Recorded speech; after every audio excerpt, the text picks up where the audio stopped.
上，有你入怀，全世界你最可爱。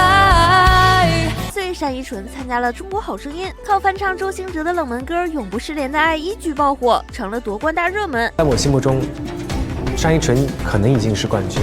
当初他为了练这首歌，他每天熬夜到凌晨3点，3小时唱功不仅让全网破防，更是直接霸榜音乐平台 Top 1整整47天，把原唱都挤下了热榜。你